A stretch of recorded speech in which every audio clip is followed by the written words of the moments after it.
Assalamualaikum warahmatullahi wabarakatuh. Selamat berjumpa kembali dengan mata kuliah Pendidikan Kewarganegaraan. Bersama dengan saya, Aprianda Kusuma Wijaya. Kode mata kuliah NAS 60002. Pokok materi tentang wawasan Nusantara yang terdiri dari 2 video pembelajaran.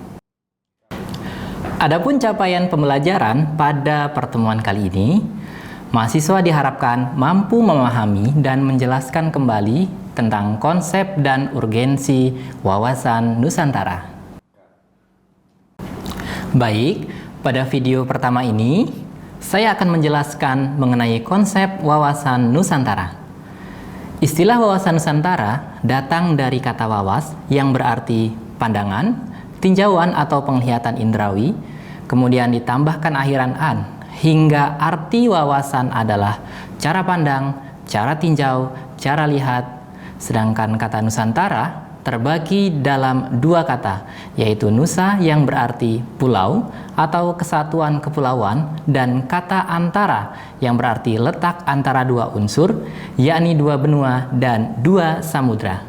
Sehingga arti dari kata Nusantara adalah kesatuan kepulauan yang terletak dari 2 benua, yakni benua Asia dan Australia, serta 2 samudra, yaitu Samudra Hindia dan Samudra Pasifik. Kata Nusantara sendiri secara historis bermula dari bunyi sumpah palapa dari Patih Gajah Mada yang diucapkan dalam upacara pengangkatannya sebagai Mahapatih di Kerajaan Majapahit tahun 1336 Masehi, yang ditulis di dalam kitab Pararaton. Penamaan Nusantara ini berdasarkan sudut pandang Majapahit, mengingat pada waktu itu belum ada sebutan yang cocok untuk menyebutkan seluruh kepulauan yang sekarang bernama Indonesia dan juga Malaysia. Nusantara pada waktu itu diartikan pulau-pulau di luar Majapahit. Dalam negara Kertagama karangan Empu Tantular, arti Nusantara ialah pulau-pulau di luar Jawa dengan Majapahit sebagai ibu kotanya. Selanjutnya, kata Nusantara digunakan juga oleh Ki Hajar Dewantara yang merupakan salah satu tokoh berpengaruh dalam pendidikan Indonesia. Kata Nusantara digunakan untuk menggantikan sebutan Hindia Belanda kala itu. Kemudian pada acara Kongres Pemuda Indonesia yang kedua tahun 1928, peristiwa Sumpah Pemuda, digunakanlah istilah Indonesia sebagai pengganti Nusantara. Konsep wawasan Nusantara tidak lahir begitu saja. Lahirnya konsep wawasan Nusantara dilatar belakangi oleh beberapa hal, seperti wilayah Indonesia yang memiliki karakteristik negara kepulauan.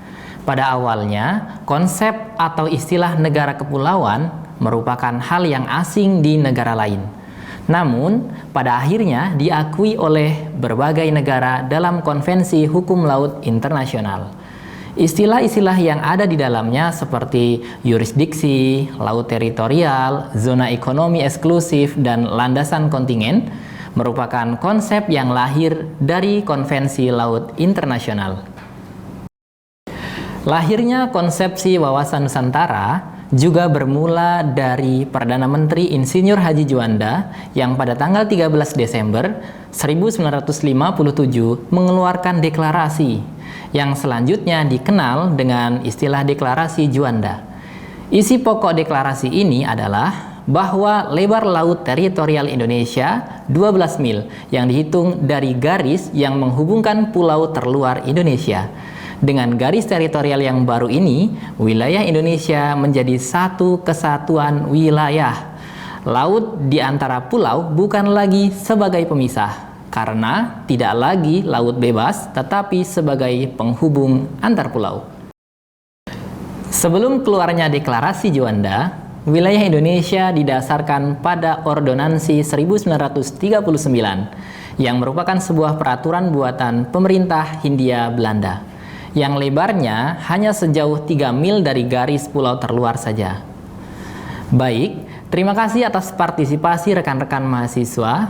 Untuk materi selanjutnya tentang urgensi wawasan Nusantara dapat dilihat pada video yang kedua. Sampai berjumpa di video selanjutnya.